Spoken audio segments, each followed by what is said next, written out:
Hello guys, good morning. My name is Shravan and welcome to my YouTube channel जीरोन। So guys, आज से हम start करने वाले हैं एक नया चैप्टर जिसका नाम है रेस्पिरेशन इन प्लांट। प्लांट के अंदर रेस्पिरेशन किस तरीके से होता है ये हम ये वाले लेक्चर में जानने वाले हैं। सो ये जो आपका चैप्टर है ये आपके क्लास 11 बायोलॉजी का चैप्टर नंबर 12 है। ये आपके नीट के सिलेबस के हिसाब से भी एकदम इंपॉर्टेंट चैप्टर है और आपके जो बोर्ड एग्जाम रहेगी इसके लिए भी ये एकदम इंपॉर्टेंट चैप्टर है। तो आपको ये अच्छे तरीके से कर लेना है। जब आप ये लेक्चर वीडियो देखना स्टार्ट कर रहे हैं तो आपके साथ आपकी टेक्स्ट बुक भी होनी चाहिए और आप जो नोट बना रहे हैं वो भी आपको अपने साथ रखनी है, तो ताकि जो भी इंपॉर्टेंट टॉपिक लगे वो आपको नोट करते रहना है। सो फर्स्टली यहाँ पर इसको हम स्टार्ट करें तो इसके नाम में, चैप्टर के नाम में यहाँ पर एक वर्ड है रेस्पिरेशन। इसका मीनिंग क्या होता है? यहाँ पर एक वर्ड है रेस्पिरेशन, इसका मीनिंग क्या होता है? फर्स्टली यहाँ पर रेस्पिरेशन का मीनिंग क्या होता है? कई सारे बच्चे ये समझते हैं कि जो हमारा ब्रीथिंग प्रोसेस है वही हमारा रेस्पिरेशन है, बट एक्चुअल में ऐसा नहीं है। ब्रीथिंग प्रोसेस जिसमें हम ऑक्सीजन को इनहेल करते हैं और कार्बन डाइऑक्साइड को बाहर निकालते हैं, तो ये हमारा ब्रीथिंग प्रोसेस हो गया। और रेस्पिरेशन प्रोसेस इससे थोड़ा सा डिफरेंट रहता है, जो हमारा सेल्यूलर प्रोसेस रहता है। रेस्पिरेशन प्रोसेस हमारा एक सेल्यूलर प्रोसेस है, सेल्यूलर एंड केमिकल प्रोसेस है, केमिकल प्रोसेस है। वाइल जो ब्रीथिंग प्रोसेस है, ब्रीथिंग प्रोसेस हमारा एक मैकेनिकल प्रोसेस है। ये हमारा एक मैकेनिकल प्रोसेस है जिसमें दो टाइप की प्रोसेस होती है। एक इनहेलेशन होता है, एक इनहेलेशन होता है और दूसरा एक्सहेलेशन होता है, इनहेलेशन की बात करें तो इनहेलेशन में क्या होगा? तो इनहेलेशन में हम ऑक्सीजन को इनसाइड लंग्स में लेंगे और एक्सहेलेशन में कार्बन डाइऑक्साइड जो रहेगा इसको हम बाहर निकालें। तो यहाँ पर आपको समझना है इनहेलेशन में क्या होता है, तो ऑक्सीजन को हम इनसाइड लेते हैं और लंग्स में जाने देते हैं, लंग्स में ऑक्सीजन को जाने देते हैं। और कार्बन डाइऑक्साइड में क्या, एक्सहेलेशन में क्या होगा? तो एक्सहेलेशन में यहाँ पर कार्बन डाइऑक्साइड को हमको बाहर निकालना है, CO2 को बाहर निकालना है।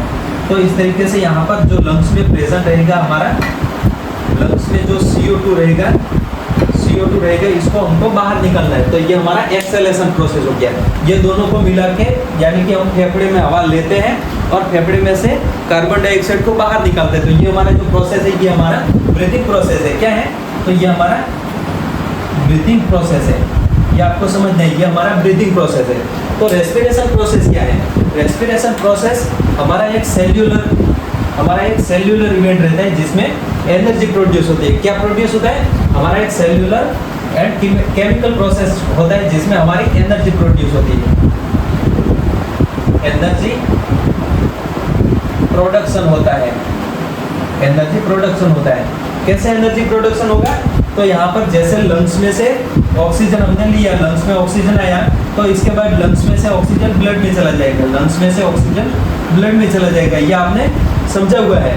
तो ये लंग्स में से ऑक्सीजन ब्लड में गया, अब ब्लड इसका ट्रांसपोर्टेशन करेगा। ब्लड क्या करेगा? तो ब्लड ऑक्सीजन का ट्रांसपोर्ट करेगा। क्या करेगा? ट्रांसपोर्ट करेगा और ट्रांसपोर्ट करके इसको ले आएगा, ऑक्सीजन को ले आएगा सेल तक। यहाँ पर सेल तक ऑक्सीजन को ले आएगा। अब सेल में जो कार्बन डाइऑक्साइड होगा, यहाँ पर जो CO2 रहेगा ये वापस ब्लड में मिलेगा, और ब्लड इसको कैरी करके ले जाएगा लंग्स तक। लंग्स में इसका एक्यूमुलेशन होगा और एक्यूमुलेशन होने के बाद एक्सहेलेशन यानी कि बाहर निकालने की प्रोसेस होती है, ये आपको पता है। अब यहाँ पर सेल्यूलर रेस्पिरेशन क्या है? तो सेल्यूलर रेस्पिरेशन यहाँ पर हमारा ऑक्सीजन की मदद से जो भी हमारे फूड रहेंगे, फूड को ऑक्सीडेशन करके उसमें से एनर्जी निकालना, उसमें से एनर्जी प्रोड्यूस करना। तो ये हमारा जो प्रोसेस है इसको हम बोलते हैं रेस्पिरेशन। ये कहाँ पर होगा? तो ये हमारे सेल के इनसाइड होगा। रेस्पिरेशन हमारा सेल के इनसाइड होगा। एंड ये जो फूड रहेंगे, फूड जैसे कि हमने हमारा चैप्टर था डाइजेशन एंड एब्सॉर्प्शन, वैसे आपके सिलेबस में से हटाया गया है बट फिर भी हम इसको डिस्कस करते हैं। हमारा जो न्यूट्रिएंट्स आ रहे थे जिसमें न्यूट्रिएंट में जैसे कि कार्बोहाइड्रेट है, इसके अलावा प्रोटीन है, लिपिड्स है, न्यूक्लिक एसिड्स हैं। तो ये सारे हमारे न्यूट्रिएंट थे। अब ये जो न्यूट्रिएंट रहेंगे इसका डाइजेशन होगा, इसका हमारे डाइजेस्टिव ट्रैक्ट के अंदर डाइजेशन होगा। क्या होगा? इसका डाइजेशन होगा। इसका डाइजेशन होगा और डाइजेशन होने के बाद ये सिंपल, ये हमारे मैक्रो मॉलिक्यूल है। अब ये सिंपल मॉलिक्यूल के अंदर कन्वर्ट होंगे, जैसे कि कार्बोहाइड्रेट में मेनली स्टार्च रहता है, तो ये स्टार्च का डाइजेशन होकर ये कन्वर्ट होगा ग्लूकोज में कन्वर्ट होगा। और प्रोटीन का डाइजेशन होकर ये एमिनो एसिड में कन्वर्ट होगा, एमिनो एसिड में कन्वर्ट होगा। और लिपिड का आपको पता है, लिपिड का डाइजेशन होके ये फैटी एसिड बनाता है, फैटी एसिड बनाता है प्लस ग्लिसरॉल बनाता है। और न्यूक्लिक एसिड की बात करें तो न्यूक्लिक एसिड में आपको पता है, न्यूक्लिक एसिड में क्या रहता है, इसमें न्यूक्लियोटाइड और न्यूक्लियोसाइड रहते हैं। तो ये न्यूक्लियोटाइड और न्यूक्लियोसाइड को भी हम फर्दर डिवाइड करेंगे, तो इसमें से पेंटोज शुगर निकलेगी, दूसरा इसमें नाइट्रोजन बेसेस निकलेंगे, नाइट्रोजनस बेस निकलेंगे, और इसके अलावा फॉस्फेट ग्रुप निकलेंगे, फॉस्फेट ग्रुप निकलेंगे। तो ये हमारे सारे माइक्रो मॉलिक्यूल होंगे। अब हमारे ये जो माइक्रो मॉलिक्यूल है, माइक्रो मॉलिक्यूल का क्या होगा, तो हमारे डाइजेशन प्रोसेस में इसका एब्सॉर्प्शन होगा। क्या होगा, इसका एब्सॉर्प्शन होगा, एब्सॉर्प्शन होगा। अब ये एब्सॉर्प्शन होके कहाँ पर मिलेंगे, तो ब्लड के अंदर एब्सॉर्प्शन होगा, ब्लड के अंदर।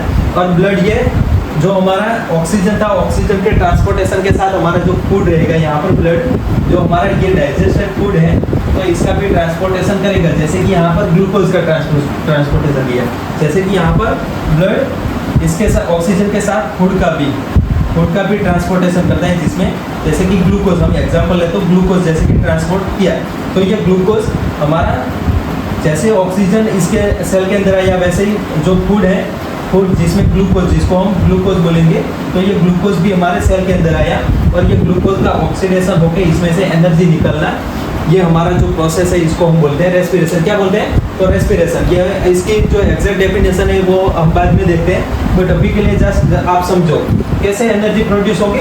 तो यहाँ पर जो जैसे कि ग्लूकोज है, तो ग्लूकोज आपको पता है, ग्लूकोज का केमिकल फॉर्मूला C6H12O6 है, C6H12O6 है। तो यहाँ पर 6 कार्बन है, C bond C bond C bond C bond C, इस तरीके से यहाँ पर 6 कार्बन है। तो 6 कार्बन के बीच ये जो बॉन्ड है, बॉन्ड के अंदर जो एनर्जी रहेगी, इसको ब्रेक डाउन, बॉन्ड को ब्रेक डाउन करके इसमें से जो एनर्जी निकलेगी, इसमें से जो एनर्जी निकलेगी, ये हमारी बॉडी के काम करने के लिए ज़रूरी रहती है। इसलिए ज़रूरी रहते हैं, हमारे बॉडी के जो सारे फंक्शन, सेल के जो सारे फंक्शन रहेंगे उसके लिए ज़रूरी रहेगी। सो फर्स्टली यहाँ पर ये आपको समझ में आ गया। इसके बाद हम समझते हैं ये जो एनर्जी, हमारा ये जो रेस्पिरेशन प्रोसेस है, इसका मेन फंक्शन क्या है, इसका मेन पर्पस है एनर्जी को प्रोड्यूस करना, एनर्जी को प्रोड्यूस करना। अब ये एनर्जी प्रोड्यूस क्यों करते हैं, एनर्जी प्रोड्यूस करने का कारण क्या है, यहां तक आपको नोट करना है तो आप कर लीजिए।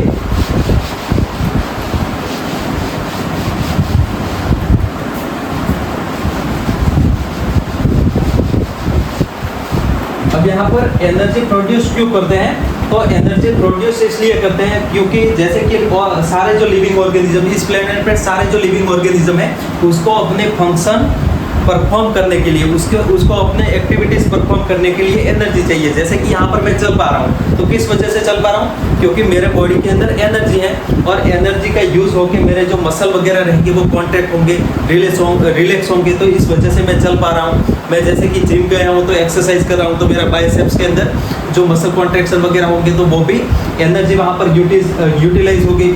इसके अलावा हम प्लांट की बात करें तो प्लांट के अंदर जो एब्सॉर्प्शन वगैरह होगा, ट्रांसपोर्टेशन, जो मिनरल्स वगैरह रहेंगे उसका ट्रांसपोर्टेशन होगा, तो ये भी हमारी एटीपी की मदद से होगा, यानी कि एनर्जी की मदद से होगा। एटीपी आगे हम देखेंगे एटीपी क्या है। एटीपी हमारा एक टाइप का एनर्जी का करेंसी है, जो आगे हम देखने वाले हैं। अभी के लिए आप समझो, ये सारी जो हमारे फंक्शन रहते हैं, सारे फंक्शन को परफॉर्म करने के लिए क्या चाहिए, एनर्जी चाहिए। सो यहाँ पर all living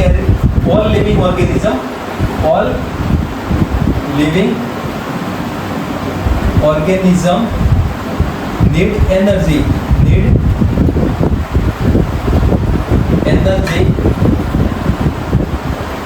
for carrying out daily life activity like absorption. इसके अलावा हम बात करते हैं जैसे कि रिप्रोडक्शन, रिप्रोडक्शन मूवमेंट है, जैसे कि मैं बोल पा रहा हूँ तो जो बोलना वगैरह जो प्रोसेस है उसमें भी मूवमेंट वगैरह हमारा जो ये मसल वगैरह होते हैं इसका मूवमेंट होता है, तो ये मूवमेंट वगैरह है। इसके अलावा रिप्रोडक्शन यहाँ पर हमने लिख लिया है। इसके अलावा इवन ब्रीथिंग, हम जो लेते हैं हमारा ऑक्सीजन इनसाइड लेते हैं और कार्बन डाइऑक्साइड बाहर निकालते हैं, तो ये हमारा ब्रीथिंग प्रोसेस हो गया, तो ये भी रेगुलेटेड रहता है एनर्जी से। तो हमारा ब्रीथिंग प्रोसेस है, तो ये जो सारे हमारे फंक्शन रहते हैं, सारे हमारे एक्टिविटी रहती है, ये एनर्जी के बिना नहीं हो पाएगी, आपको पता है। अब यहाँ पर ये हमको समझ में आ गया हमको एनर्जी क्यों चाहिए, क्योंकि हमारे जो बॉडी रहती है, हमारे जो ये पूरा शरीर रहता है, तो शरीर को एक्टिविटी करने के लिए क्या चाहिए, एनर्जी चाहिए, तो इसलिए हमको एनर्जी की जरूरत रहती है। अब एनर्जी मिलेगी कहाँ से? तो सारे लिविंग ऑर्गेनिज्म जो रहते हैं वो एनर्जी फूड से लेते हैं। कहाँ से लेते हैं? तो फूड से। जैसे कि हम ह्यूमन की बात करें तो ह्यूमन में हमने आगे बात की, ऐसे ही सेम तरीके से हम जो खाना खाते हैं तो खाने के अंदर हमारा न्यूट्रिएंट रहेंगे, जैसे कि कार्बोहाइड्रेट हो सकता है, प्रोटीन हो सकता है, लिपिड्स हो सकते हैं। तो ये जो सारे हमारे न्यूट्रिएंट रहेंगे उसका डाइजेशन होगा, फिर वो ब्लड में जाएंगे, ब्लड में जाने के बाद वो सेल में जाएंगे और सेल में वहाँ पर उसका ऑक्सीडेशन होकर उसमें से एनर्जी रिलीज होती है। तो सेम इसी तरीके से ये हम जो all living organism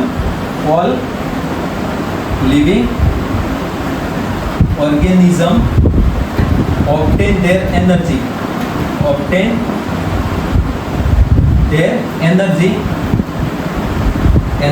from food। कैसे? जैसे कि यहाँ पर एनिमल, और पहले हम प्लांट की बात करें तो प्लांट में ये फूड कैसे मिलता है? क्या प्लांट एनर्जी के लिए खाना खाते हैं? तो प्लांट खाना नहीं खाते, वो अपनी जो फूड रहेगा वो खुद बनाते हैं, अपना जो फूड रहेगा वो खुद प्रिपेयर करेंगे। कैसे? तो यहाँ पर प्लांट जो रहेंगे वो ऑटोट्रॉप्स रहेंगे, वो अपना खाना खुद प्रिपेयर करते हैं। Plant prepare their own food,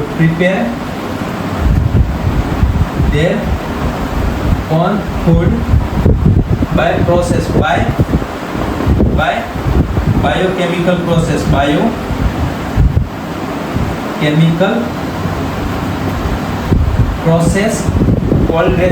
called photosynthesis नाम की एक प्रोसेस रहती है, हमारी एक केमिकल प्रोसेस रहती है जो कि प्लांट के अंदर होती है, जो कि प्लांट एंड साइनोबैक्टीरिया के अंदर होती है, साइनोबैक्टीरिया में होती है। तो ये आपको याद रखना है, साइनोबैक्टीरिया एंड प्लांट, इसके अंदर क्लोरोप्लास्ट रखेंगे। इसके अंदर क्या होगा? तो इसके अंदर क्लोरोप्लास्ट रहेगा, और क्लोरोप्लास्ट में हमारा ये फोटोसिंथेसिस नाम का एक बायोकेमिकल रिएक्शन होता है, बायोकेमिकल प्रोसेस होता है। तो ये होता है, और इससे प्लांट जो रहेंगे वो अपना फूड जो रहेगा वो खुद बनाएंगे। They prepare their food by biochemical process called photosynthesis. अब यहाँ पर ये फोटोसिंथेसिस क्या होता है? फोटोसिंथेसिस की बात करें तो फोटोसिंथेसिस हमारे जो प्लांट रहते हैं, प्लांट के जो ग्रीन पार्ट रहते हैं, यहाँ पर प्लांट जो रहते हैं, प्लांट के दो तरह के पार्ट रहते हैं। एक ग्रीन पार्ट रहता है जिसको हम फोटोसिंथेटिक पार्ट बोलेंगे, फोटोसिंथेटिक पार्ट बोलेंगे।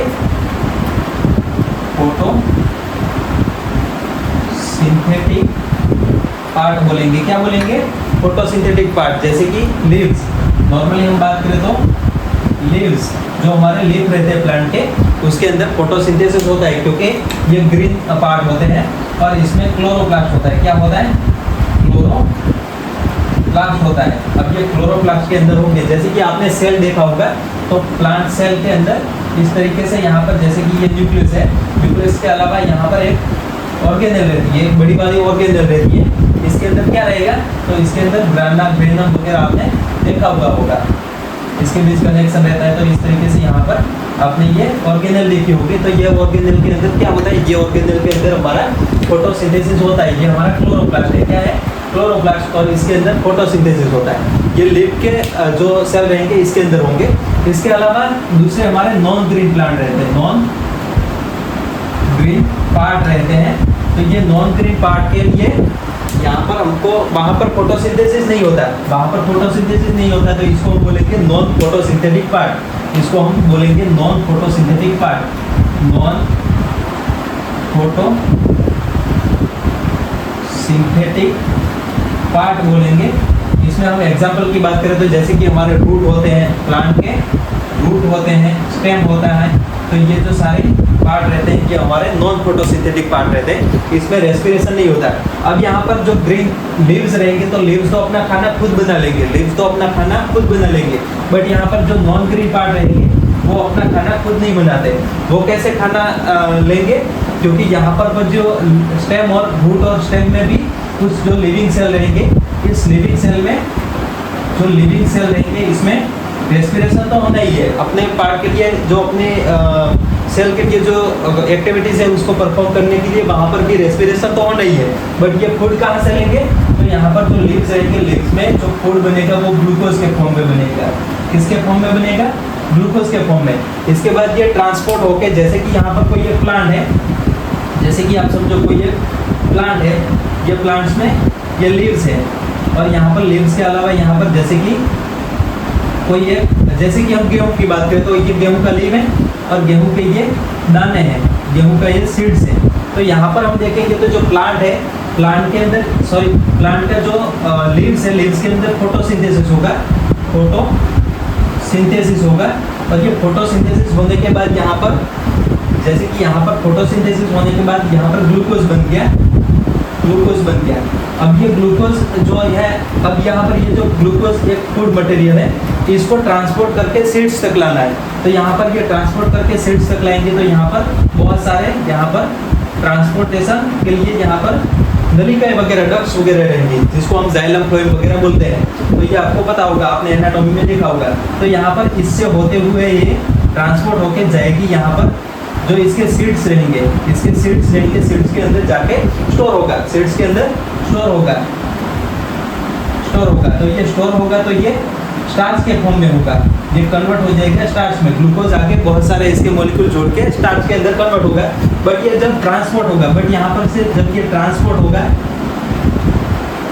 ट्रांसपोर्ट होता है, तब ये सुक्रोज के फॉर्म में होता है, सुक्रोज के फॉर्म में होता है। आपका एक चैप्टर था, आपके सिलेबस में से ये डिलीट कर दिया गया, बट फिर भी हम समझते हैं, ट्रांसपोर्टेशन करके एक चैप्टर था, तो उसमें ये सारी चीज़ें बताई गई थी, बट अभी को डिलीट कर दिया गया, तो कोई दिक्कत नहीं है। अभी आप समझ लो, जैसे कि जो फूड बनता है ग्लूकोज के फॉर्म में बनता है, ट्रांसपोर्ट होता है तो वो सुक्रोज के फॉर्म में ट्रांसपोर्ट होता है, और जो स्टोर होता है तो वो स्टार्च के फॉर्म में स्टोर होता है। ऐसे ही हमारे जैसे कि जो कैरेट रहता है, कैरेट के अंदर जो फूड होता है, फूड स्टोर कहाँ पर होता है, तो रूट के अंदर। कैरेट के अंदर, कैरेट है, मूली है, तो उसके अंदर जो फूड होता है वो स्टोर कहाँ पर होता है, तो इसके सीड्स में, सॉरी इसके जो रूट रहता है, तो इसका जो रूट रहता है, रूट के अंदर वो स्टोर होता है, और बनता कहाँ पर है, लीव्स में बनता है।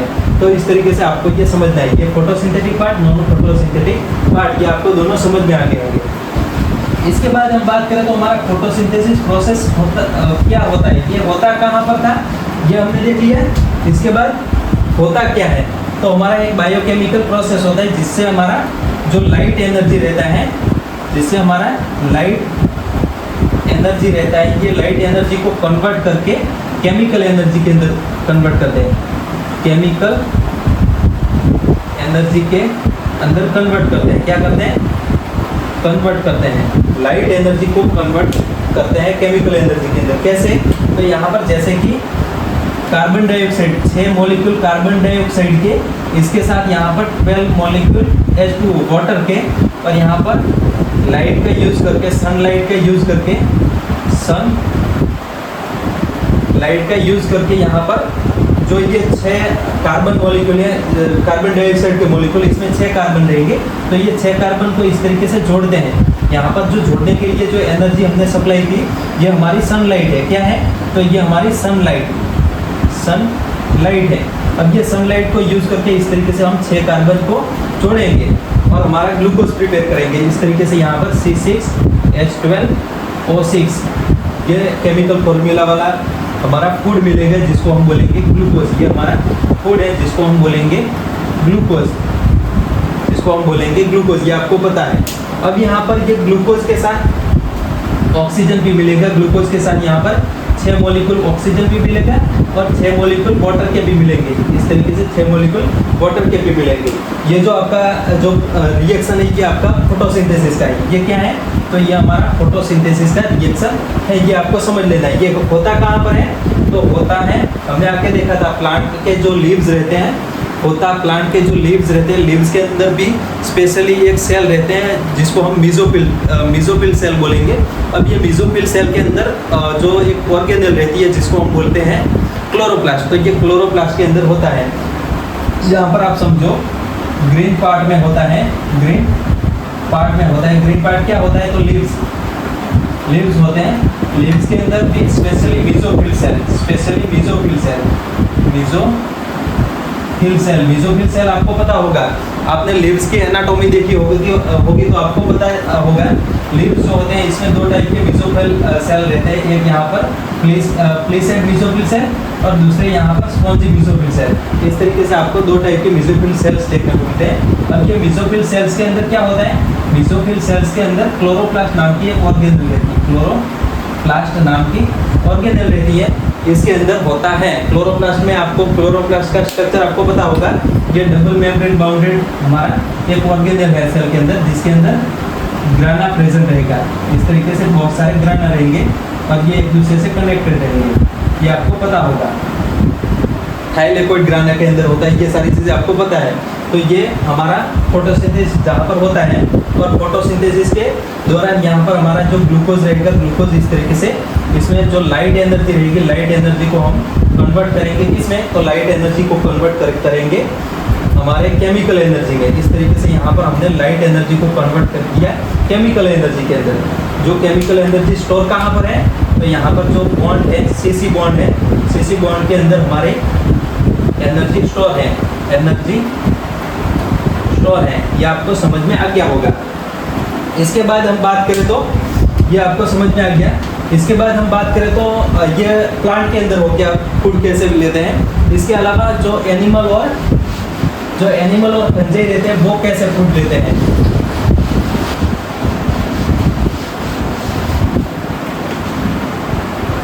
इसके बाद हम बात करते हैं एनिमल एंड फंगी। ये दोनों किस तरीके से फूड लेते हैं? तो ये दोनों हेटेरोट्रॉप्स होते हैं। हमारे प्लांट कैसे थे? प्लांट अपना खाना खुद बनाते थे तो वो ऑटोट्रॉप्स थे। ये हेटेरोट्रॉप्स है। ये खाने के लिए किसी के ऊपर डिपेंडेंट रहते हैं। तो ये हमारे हेटेरोट्रॉप्स हैं। हेटेरोट्रॉप्स हैं जो कि दे आर डिपेंडेंट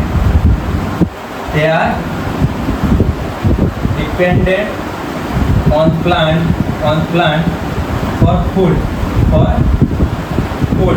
खाने के लिए डिपेंड रहेंगे प्लांट के ऊपर। तो इसको हम बोलेंगे हेटेरोट्रॉपस। जैसे फर्स्टली हम एनिमल की बात करें और उसके बाद फंगी की बात करेंगे। फंगी और फर्स्टली यहाँ पर एनिमल की बात करें तो एनिमल 3 टाइप के देखने को मिलते हैं। आपको पता होगा, एक हर्बीवोरस, दूसरा कार्निवोरस और तीसरा ओमनीवोरस। ओमनीवोरस इसको हिंदी में बताना हो तो जैसे कि हर्बीवोरस इसको हम शाकाहारी बोलेंगे। कार्निवोरस इसको हम मांसाहारी बोलेंगे।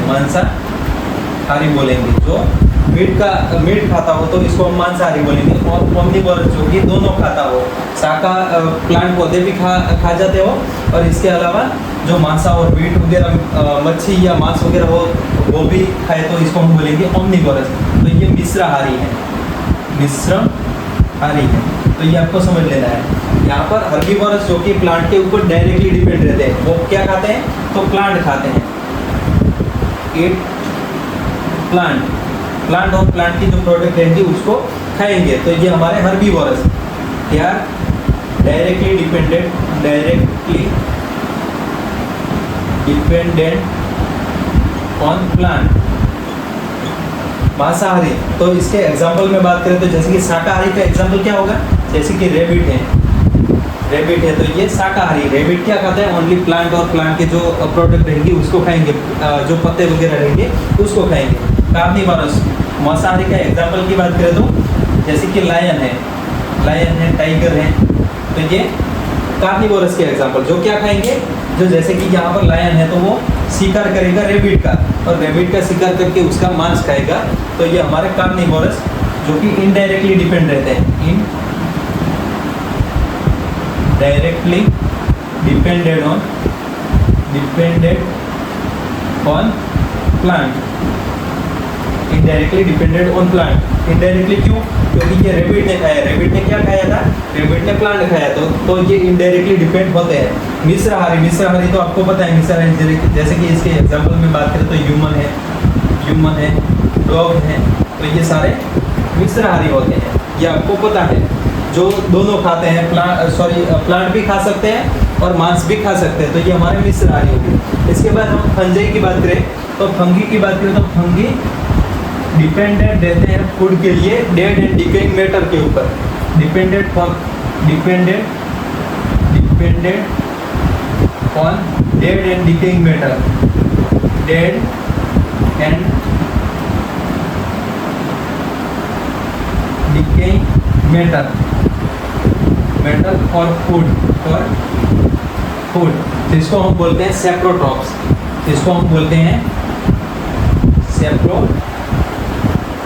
या इसको हम बोलेंगे सेप्रोफाइटस, या इसका तीसरा नाम है डिकम्पोजर। तो ये आपको तीनों याद रखने हैं, सेप्रोफाइटस, सेप्रोट्रॉप्स और डिकम्पोजर, जो कि डिपेंडेंट रहते हैं इसके फूड के लिए। किसके ऊपर? तो डेड एंड डिकेइंग मैटर के ऊपर। जो डेड टिश्यू रहेगा, जो सड़ा हुआ टिश्यू रहेगा, तो उसके ऊपर ये डिपेंडेंट रहेंगे, ये आपको पता है। तो इस तरीके से यहाँ पर हम बोल सकते हैं, इवेंचुअली यहाँ पर अल्टीमेटली ये हम बोल सकते हैं कि जो सारे ये एनिमल और फंजाई रहते हैं, यानी कि हेटेरोट्रॉप्स जो रहते हैं, वो डिपेंडेंट रहते हैं प्लांट और प्लांट की प्रोडक्ट के ऊपर, प्लांट के ऊपर। या इस तरीके से भी बोल सकते हैं, प्लांट में फूड कैसे बनता है, तो प्लांट में फूड बनता है फोटोसिंथेसिस के थ्रू। तो यहाँ पर हम बोल सकते हैं ultimately we can say that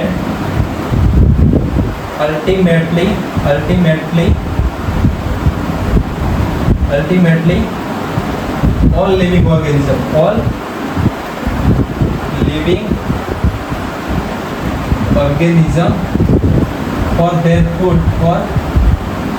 their food they are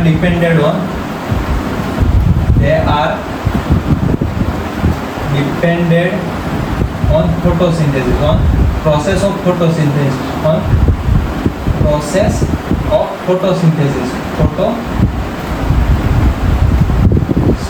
photosynthesis process के ऊपर अल्टीमेटली सारे जो लिविंग ऑर्गेनिज्म रहते हैं वो डिपेंडेंट रहते हैं। तो ये आपको समझना है। इसमें कौन डिपेंडेंट नहीं रहते हैं? तो साइटोबैक्टीरिया, जिसके अंदर भी क्लोरोफिल होता है, क्लोरोप्लास्ट नहीं होता है, इसके अंदर क्लोरोफिल होता है।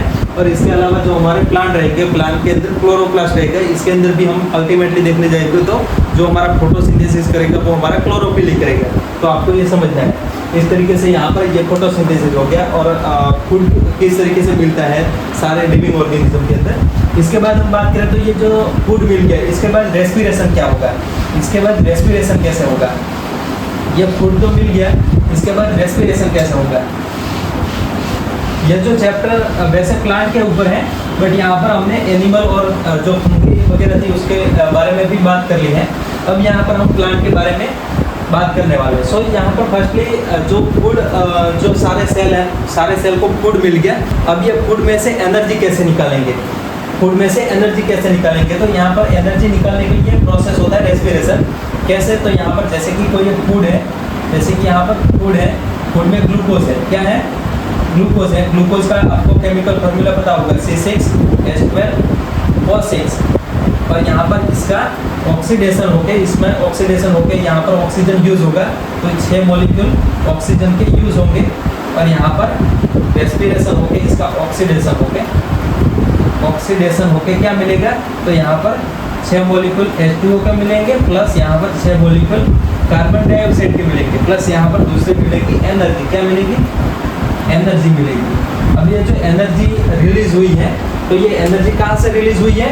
एनर्जी रिलीज हुई है हमारे ये जो कार्बोहाइड्रेट ग्लूकोज था, ग्लूकोज के अंदर जो सारे बॉन्ड थे, ग्लूकोज का केमिकल फॉर्मूला सॉरी स्ट्रक्चर आपको पता होगा, CHO CHOH COH H CHOH CHOH and CH2OH। इस तरीके से यहाँ पर 6 कार्बन वाला हमारा कार्बन कंपाउंड ग्लूकोज है। इसके अंदर हम देखेंगे तो यहाँ पर बहुत सारे यहाँ पर कार्बन कार्बन बॉन्ड प्रेजेंट है। तो ये कार्बन कार्बन बॉन्ड के बीच हमने आगे देखा था, कार्बन कार्बन बॉन्ड के बीच हमारा फोटोसिंथेसिस के दौरान जो लाइट एनर्जी रहती है वो केमिकल एनर्जी के अंदर टर्न होके ये बॉन्ड के अंदर रहती है। अब ये बॉन्ड को जब हम ब्रेक करेंगे तो ये जो एनर्जी है ये एनर्जी फिर से बाहर निकलेगी। बॉन्ड को हम ब्रेक करेंगे तो ये एनर्जी इसमें से बाहर निकलेगी, एनर्जी रिलीज होगी। अब ये रिलीज एनर्जी का क्या करेंगे, तो रिलीज एनर्जी का यूज करेंगे हम फोटो जो हमारा एटीपी रहेगा, एटीपी को चार्ज करने के लिए, एटीपी को सिंथेसिस करने के लिए, एटीपी का सिंथेसिस करने के लिए। यहाँ पर हम बोल सकते हैं release energy, release energy utilise for synthesis of ATP, synthesis of ATP. ATP क्या है, एटीपी हमारा एनर्जी करेंसी है, एटीपी हमारा एनर्जी करेंसी है। क्या है, एनर्जी करेंसी है। जिस तरीके से हम शॉप वगैरह में कुछ खरीदने जाते हैं तो हम पैसों का यूज़ करते हैं करेंसी के लिए, तो सेम इसी तरीके से यहाँ पर जो एटीपी है, एटीपी हमारा एनर्जी का करेंसी है। एनर्जी को लेन देन करने के लिए हमको चाहिए एटीपी। तो ये एटीपी क्या है, एटीपी हमारा एनर्जी का करेंसी है। और ये एक टाइप का न्यूक्लियोटाइड है। क्या है, ये एक टाइप का न्यूक्लियोटाइड है, एक टाइप का न्यूक्लियोटाइड है। न्यूक्लियोटाइड क्या होता है, न्यूक्लियोटाइड आपको पता होगा। न्यूक्लियोटाइड के अंदर एक पेंटोज शुगर रहेगा, इसके C1 कार्बन पे यहाँ पर नाइट्रोजिनस बेस रहेगा। ये नाइट्रोजिनस बेस ये हमारा पेंटोज शुगर रहेगा, पेंटोज शुगर रहेगा जिसमें रिबोज अथवा डीऑक्सी रिबोज हो सकते हैं। और इसके C5 कार्बन के ऊपर यहाँ पर एक फॉस्फेट ग्रुप रहेगा। क्या रहेगा, एक फॉस्फेट ग्रुप रहेगा। तो इस तरीके से ये हमारा जो स्ट्रक्चर बना है ये किसका है, ये स्ट्रक्चर है हमारा न्यूक्लियोटाइड का, न्यूक्लियोटाइड का। अब यहाँ पर सपोज दैट यहाँ पर हम फॉस्फेट निकाल दें और यहाँ पर pentose sugar plus nitrogenous base हो तो इसको हम बोलते थे न्यूक्लियोटाइड।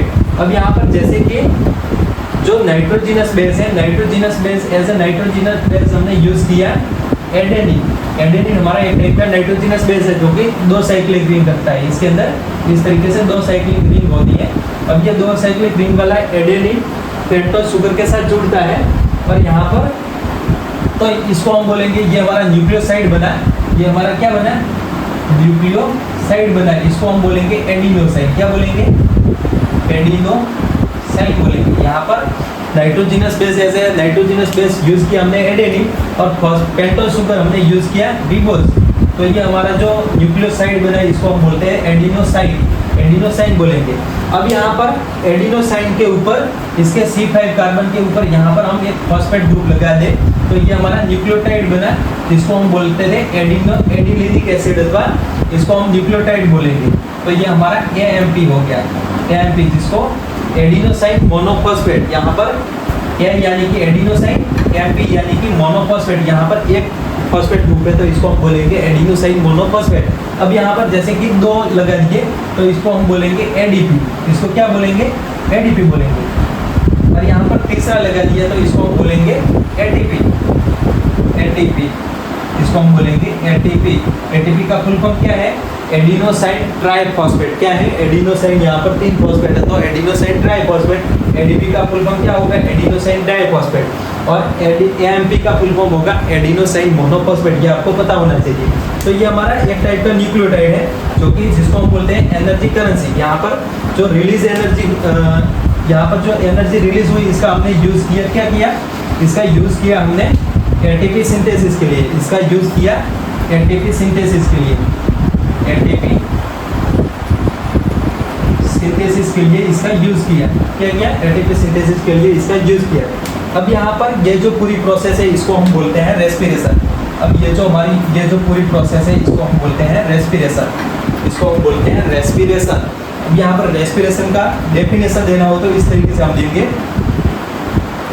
रेस्पिरेशन का डेफिनेशन देना हो तो इस तरीके से हम देंगे, breakdown of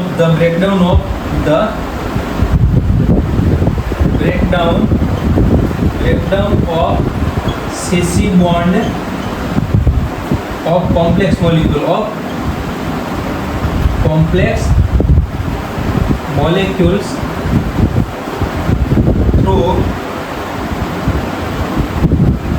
through oxidation process, oxidation within cell leading to release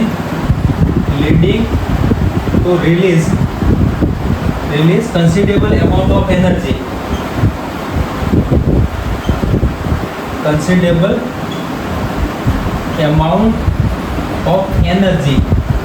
energy is called respiration,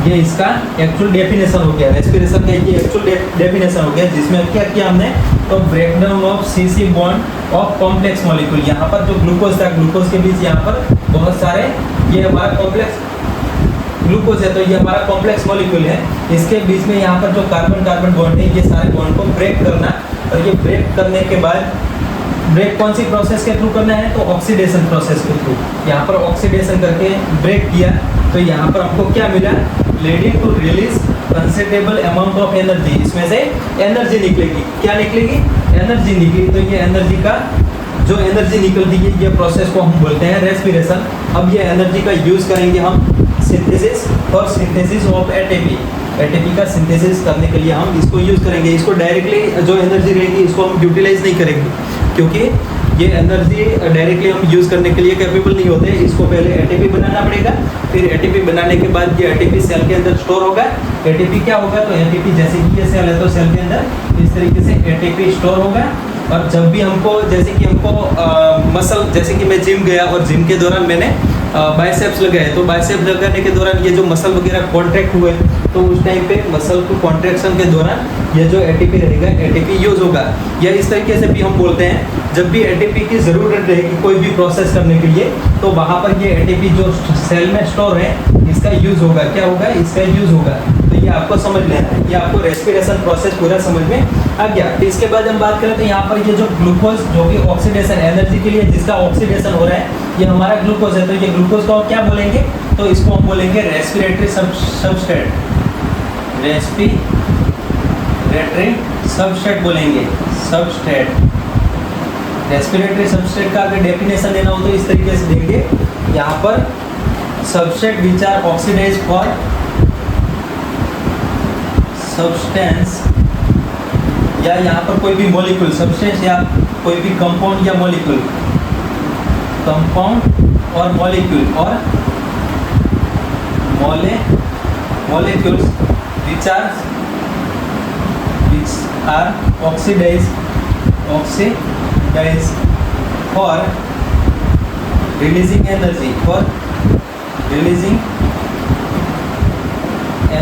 is known as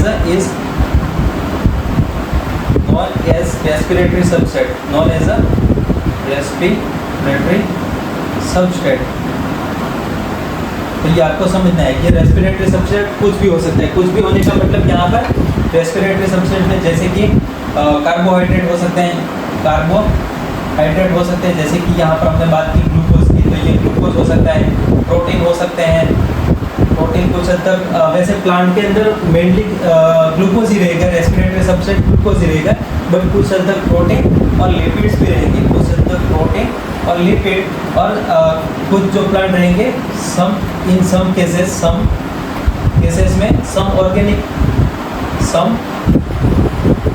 organic acids भी रहेंगे एज ए रेस्पिरेटरी सबस्ट्रेट। तो आपको ये समझना है मेनली कार्बोहाइड्रेट का होगा, बट कभी कभी प्रोटीन, लिपिड और समटाइम यहाँ पर ऑर्गेनिक एसिड भी, कुछ ऑर्गेनिक एसिड भी रहेगी जिसका रेस्पिरेशन होगा, और यहाँ पर जो एनर्जी रहेगी वो एनर्जी रिलीज होगी।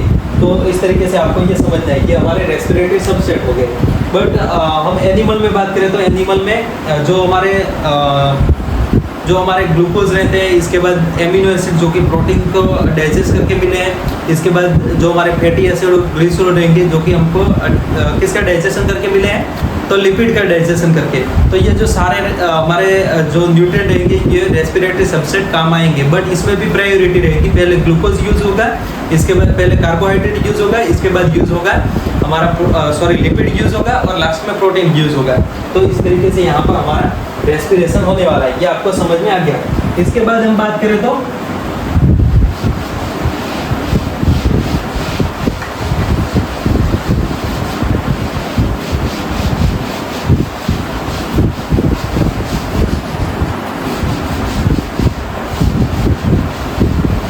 इसके बाद हम बात करें तो हमारा जो ये रेस्पिरेशन है होता है, ये रेस्पिरेशन एक स्टेप में नहीं होता है।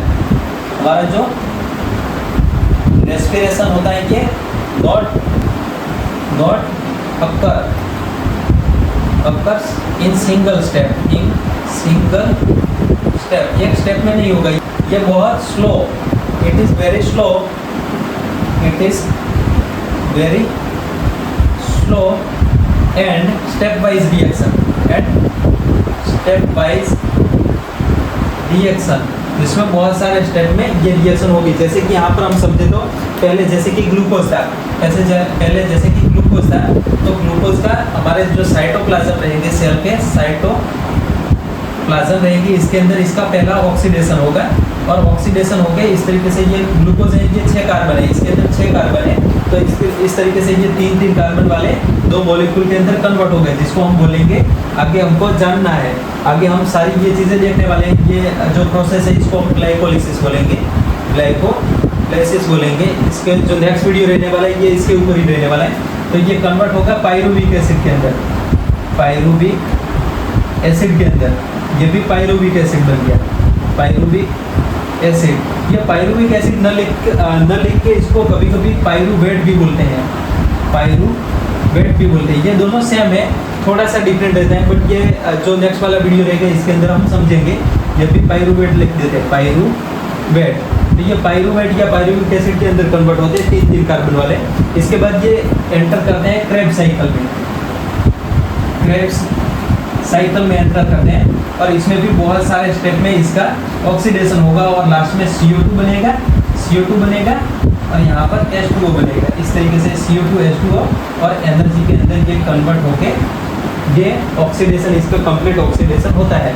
इसमें भी यहाँ पर भी क्रेब्स साइकिल CO2 में कन्वर्ट होंगे, H2O के अंदर कन्वर्ट होंगे और एनर्जी रिलीज होगी जो कि ATP के फॉर्म में होगी। ये आपको समझना है। ATP जो कि हमारा हाई एनर्जी, इसके अंदर एनर्जी कहाँ पर स्टोर है, तो ATP के अंदर हमने देखा जैसे कि यहाँ पर पेंटोज शुगर है, यहाँ पर एडेनिन नाइट्रोजनस बेस है और यहाँ पर हमारा फॉस्फेट ग्रुप है, यहाँ पर हम डिगोज शुगर लिखते हैं, तो आपको समझ में आएगा। यहाँ पर एक हमारा फॉस्फेट ग्रुप, दूसरा हमारा फॉस्फेट ग्रुप और तीसरा हमारा फॉस्फेट ग्रुप। तो ये तीनों फॉस्फेट ग्रुप में ये जो फॉस्फेट बॉन्ड है इसके बीच में यहाँ पर एनर्जी स्टोर रहती है। PP बॉन्ड में एनर्जी होती है, तो ये आपको समझना है। और ये जो हमारी पूरी रिएक्शन होने वाली है, रेस्पिरेशन की पूरी जो प्रोसेस होने वाली है, बहुत सारे स्टेप के अंदर होने वाली है। इसके अंदर हम बात करें तो जैसे कि ग्लूकोज है, तो ग्लूकोज इवेंचुअली रेस्पिरेशन के बाद ऑक्सीडेशन, टोटली ऑक्सीडेशन के बाद ये 6 CO2 के मॉलिक्यूल बनाएंगे, 6 H2O के मॉलिक्यूल बनाएंगे। और यहाँ पर आगे हम देखने वाले एनर्जी जो ATP काउंट है वो भी आगे हम देखने वाले हैं।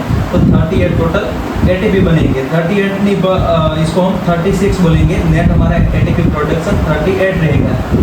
ATP इसको 38 क्या होता है तो ये हम बाद में देखने वाले हैं, अभी के लिए आपको दिक्कत लेने की ज़रूरत नहीं है।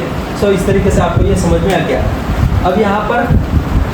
अब यहाँ पर हमारे ये रेस्पिरेशन प्रोसेस के लिए क्या चाहिए, तो हमने आगे देखा था रेस्पिरेशन प्रोसेस के लिए हमको चाहिए ऑक्सीजन।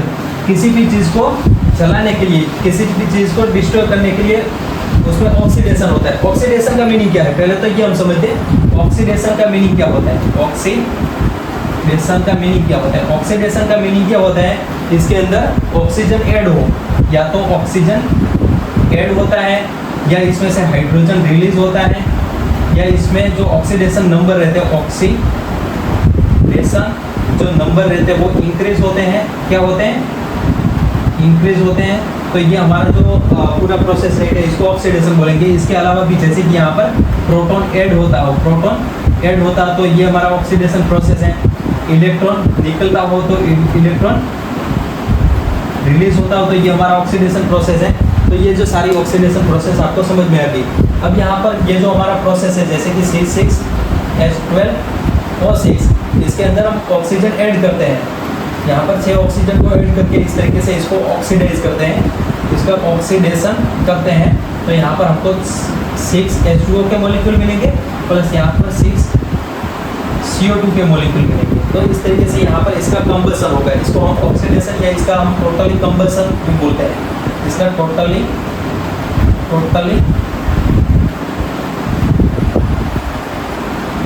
कंबसन भी बोलेंगे। तो ये आपको समझना है। कंबसन यानी कि दहन, किसी भी चीज़ का दहन करना। जैसे कि हम किसी भी चीज़ को जलाते हैं तो उसको ऑक्सीजन देना जरूरी रहता है। तो इस तरीके से यहाँ पर ऑक्सीडेशन होके यहाँ पर दहन होके हमारी एनर्जी रिलीज होती है। एनर्जी जो रिलीज होगी वो हीट के फॉर्म में होगी, प्लस यहाँ पर एनर्जी जो रिलीज होगी कुछ एनर्जी हीट के फॉर्म में रहेगी, तो ये आपको समझना है।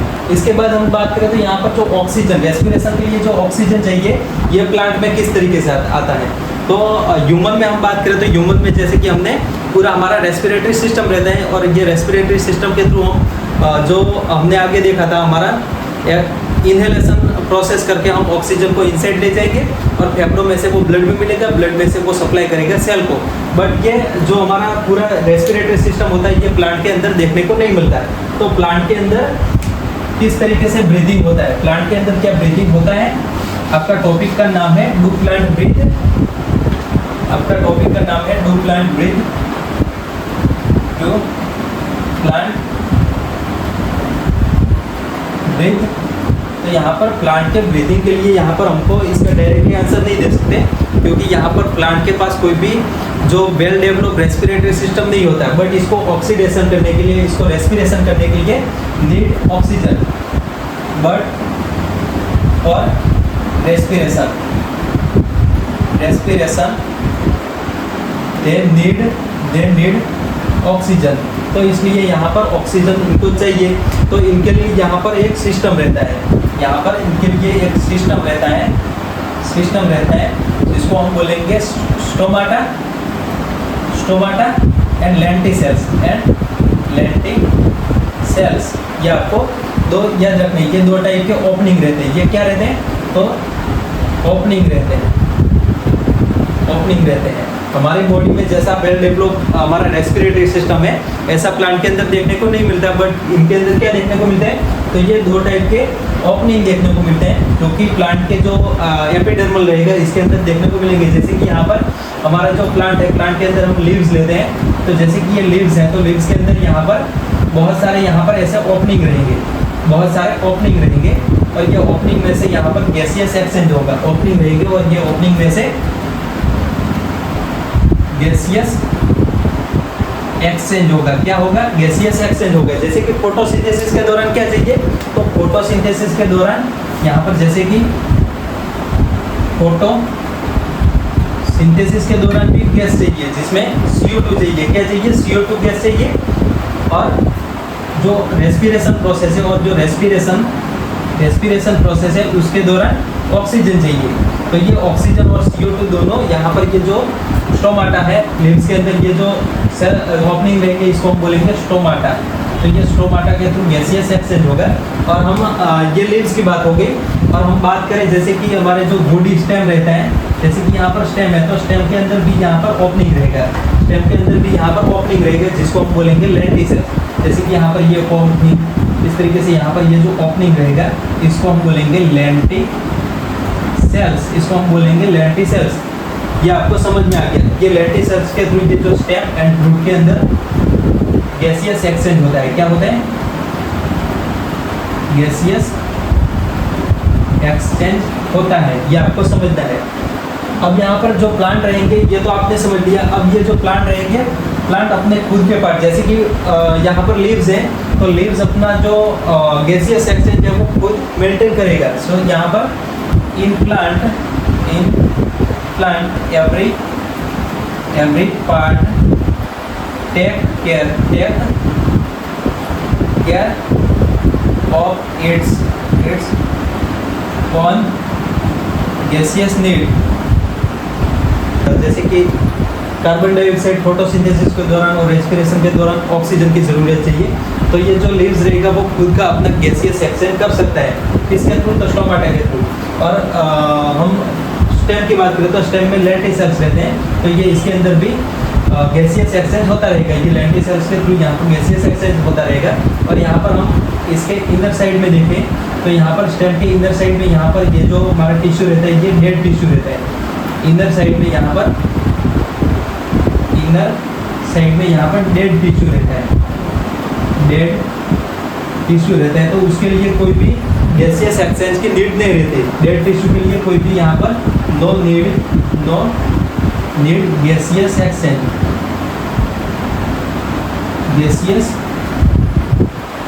बट इसके आउटर साइड में हम देखेंगे तो ये जो बार्क है ये हमारा बार्क है, और बार्क के जस्ट इनसाइड में देखेंगे तो यहाँ पर बार्क के इनसाइड यहाँ पर पेरेन्काइमा सेल देखने को मिलेंगे। यहाँ पर बहुत सारे पेरेन्काइमा सेल का लेयर रहेगा। तो ये पेरेन्काइमा सेल जो कि हमारे लिविंग सेल है, जो कि हमारे जो पेरेन्काइमा सेल है, क्या है, पेरेन्काइमा सेल है, ये हमारे लिविंग सेल है। कैसे सेल है, लिविंग सेल है। और इनके लिए जो भी ऑक्सीजन चाहिए तो इनके लिए यहाँ पर लेंटिसेल्स इसके लिए हेल्प करता है। लेंटिसेल्स के अंदर हम देखेंगे, सॉरी पेरेन्काइमा के अंदर हम देखेंगे तो यहाँ पर इंटरसेल्युलर स्पेस रहेगा, इंटरसेल्युलर स्पेस रहेगा, और इसमें एयर रहेगी, इसमें एयर या गैस, जो भी गैस इसके लिए चाहिए वो इसके अंदर प्रेजेंट रहेंगे। तो इसको आपको समझना है। ब्रीदिंग कैसे करते हैं, तो यहाँ पर स्टोमाटा और लेंटिसेल से ब्रीदिंग करते हैं। और जितना ह्यूमन और एनिमल के अंदर जितना ऑक्सीजन या जो गैसेस रहते हैं, गैसेस की नीड होती है, इतनी प्लांट के अंदर नहीं होती। इसके अलावा और भी रीज़न है, जैसे कि यहाँ पर फोटोसिंथेसिस होता है, तो फोटोसिंथेसिस कब होता है, तो डे के टाइम हम देखेंगे तो यहाँ पर जैसे कि फोटोसिंथेसिस है तो फोटोसिंथेसिस के दौरान ऑक्सीजन बनेगा, तो ये अपना खुद का जो ऑक्सीजन यहाँ पर प्लांट के अंदर जो फोटोसिंथेसिस के दौरान ऑक्सीजन बनेगा तो इनका खुद का ऑक्सीजन का यूज़ कर लेंगे रेस्पिरेशन के लिए खुद का ऑक्सीजन का यूज़ कर लेंगे, और जो बचा कुचा ऑक्सीजन होगा वो बाहर निकालेंगे। तो इस तरीके से आपको समझना है। इसके अलावा हम बात करें तो जितना एनिमल के लिए ऑक्सीजन की ज़रूरत रहती है या रेस्पिरेशन की ज़रूरत रहती है तो उतनी प्लांट के लिए ज़रूरत नहीं रहती, क्योंकि प्लांट के अंदर जो प्रोसेस सारी होती है वो बहुत स्लोली होती है। सो इतना ज़रूरत न होने की वजह से इसमें गैसियस एक्सचेंज भी कम होता है। तो ये सारे रीज़न हो गए, और इस तरीके से हमारा रेस्पिरेशन प्रोसेस और प्लांट के अंदर ब्रीदिंग प्रोसेस होता है। अगर इसमें से कोई कंफ्यूजन है तो आप कमेंट बॉक्स में कमेंट करिए, और नेक्स्ट वीडियो में हम स्टार्ट करने वाले हैं ग्लाइकोलिसिस को। सो तब तक अगर ये वीडियो आपको पसंद आए तो please like my video, subscribe my channel and hit the bell icon. Okay, thank you guys.